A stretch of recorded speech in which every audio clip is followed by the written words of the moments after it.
High friends, welcome to Nirbhay education BM3 channel. আজকের ভিডিওতে আমরা বাকযন্ত্র নিয়ে কথা বলবো। তো বাকযন্ত্র কি, বাকযন্ত্র কত ধরনের হয়, বা বাকযন্ত্র কোন কাজে বা ব্যবহৃত হয়, সে সকল বিষয় নিয়ে আজকের ভিডিওতে আমরা আলোচনা করব। অবশ্যই ভিডিওটি শেষ পর্যন্ত দেখো এবং সাবস্ক্রাইব করো নিরভয় এডুকেশন BM3 চ্যানেল। তো চলো গাইস, শুরু করা যাক যে বাকযন্ত্রটা আসলে কি।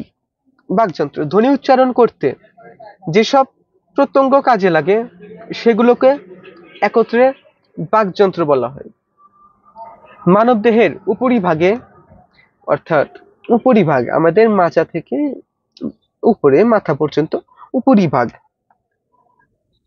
বিশেষ করে ঠোঁট পর্যন্ত ধ্বনি উৎপাদনে ব্যবহৃত প্রতিটি প্রত্যঙ্গই বাকযন্ত্রের অন্তর্ভুক্ত।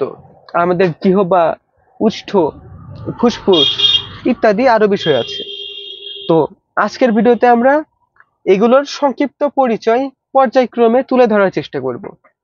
চলো, বাকযন্ত্রের বিভিন্ন অংশ সম্পর্কে আগে জানি যে দন্তমূল, দন্তমূল, শক্ত তালু, কোমল তালু, আলজিভ, গলবিলয়, গলবিলীয়, গহ্বর, অধিজিহ্বা, স্বরযন্ত্র, খাদ্যনালী, ফুসফুস, শ্বাসনালী, মুখগহ্বর, নিচের চোয়াল, জিভ, দাঁত, ওষ্ঠ, নাসারন্ধ্র, নাসিকা গহ্বর, এই সবগুলোই বাকযন্ত্র।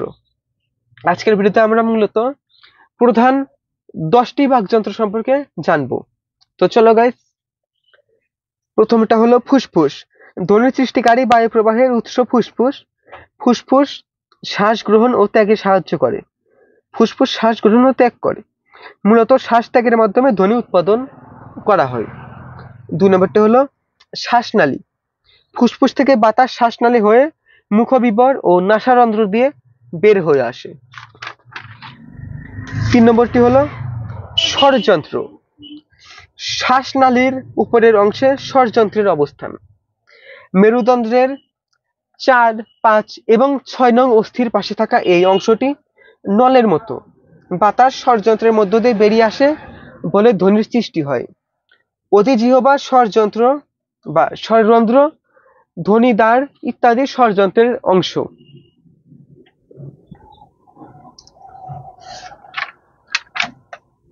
4 নম্বরটি হলো জিহ্বা বা জিভ।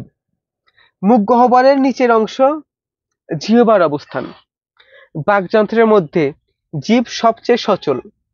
আমি যে কথা বলছি আমার জিভটা কিন্তু নড়ছে, তবে বেশিরভাগ ক্ষেত্রেই বোঝা যায় না, মুখটা বন্ধ থাকে। জিভ সবচেয়ে সচল ও সক্রিয় প্রত্যঙ্গ। জিভের উচ্চতা অনুযায়ী, সম্মুখ পশ্চাৎ অনুযায়ী, অবস্থা অনুযায়ী মুখগহ্বরের বিভিন্ন অংশের অঙ্গ জিভের সংস্পর্শে প্রকৃতি অনুযায়ী ধ্বনির বৈচিত্র্য তৈরি করে। এবং 5 নম্বর স্বরযন্ত্র হলো আলজিভ। ছোট্ট একটা জিভ আছে আমাদের মুখের ভিতরে। মুখগহ্বরের কোমল তালুর পিছনে ঝুলন্ত মাংসপিণ্ডের ন্যায়, তার নামটাই হলো আলজিভ। ধ্বনি উচ্চারণের সময় কোমল তালুর সঙ্গে আলজিভ নিচে নেমে এলে বাতাস মুখ দিয়ে পুরোপুরি বের না হয়ে খানিকটা নাক দিয়ে বের হয়। এর ফলে নাসিক্য ধ্বনি তৈরি হয়।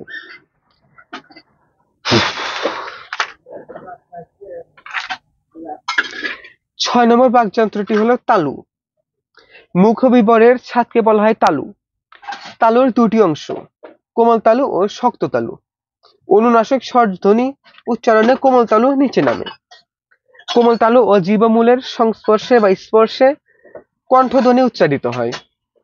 দন্তমূলের শুরু থেকে কোমল তালু পর্যন্ত বিস্তৃত অংশকে বলা হয় শক্ত তালু।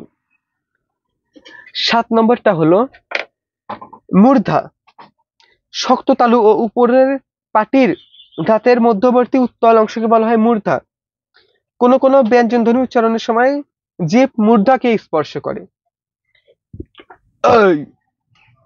8 নাম্বার স্বরধ্বনি হলো বা স্বরযন্ত্র হলো বাকযন্ত্র। আমরা বাকযন্ত্র নিয়ে কথা বলছি। 8 নম্বর বাকযন্ত্র হলো দন্তমূল বা দন্ত। দন্তমূল ও দন্ত। দাঁতের গোড়ার নাম দন্তমূল। এই যে মুসল্লা, আমরা মুসল্লা বলে থাকি, তবে আসলে দন্তমূল। উপরের পাটির দন্তমূল ও দাঁতের সঙ্গে জিভের স্পর্শে বেশ কিছু ধ্বনি উৎপন্ন হয়। বাকযন্ত্র। 9 নাম্বার বাকযন্ত্র হলো ওষ্ঠ। বাক্য প্রত্যঙ্গের সবচেয়ে বাইরের অংশের নাম ওষ্ঠ বা ঠোঁট। ওষ্ঠের মধ্যকার ফাঁকের কম বেশি ভিডিওতে ভিত্তিতে স্বরধ্বনিকে সংবৃত ও বিবৃত এই দুই ভাগে ভাগ করা হয়। এছাড়া ব্যঞ্জনধ্বনি উচ্চারণ করতে ওষ্ঠ গুরুত্বপূর্ণ ভূমিকা পালন করে। এবং সর্বশেষ বাকযন্ত্র হলো নাসিকা। মুখ গহ্বরের পাশাপাশি নাসিকার বা নাকের ছিদ্র দিয়ে বাতাস বের হয়েও ধ্বনি উৎপন্ন হয়। তো গাইস, আজকের ভিডিওতে আমরা বাকযন্ত্র কি এবং 10টা বাকযন্ত্র সম্পর্কে বিস্তারিত আলোচনা করছি। তো এর পরবর্তী ভিডিওতে আমরা ধ্বনি ও বর্ণ নিয়ে আলোচনা করব। তো অবশ্যই সাবস্ক্রাইব করো নির্ভয় এডুকেশন PMP3 চ্যানেল। যদি ভিডিওটি ভালো লেগে থাকে তাহলে অবশ্যই তো একটা লাইক করো, কমেন্ট করে জানাও তোমাদের কি রকম ভিডিওটি ভালো লাগে, এবং শেয়ার করো ভিডিওগুলি। এবং সর্বশেষে ভিডিওটি দেখার জন্য তোমাকে অনেক ধন্যবাদ।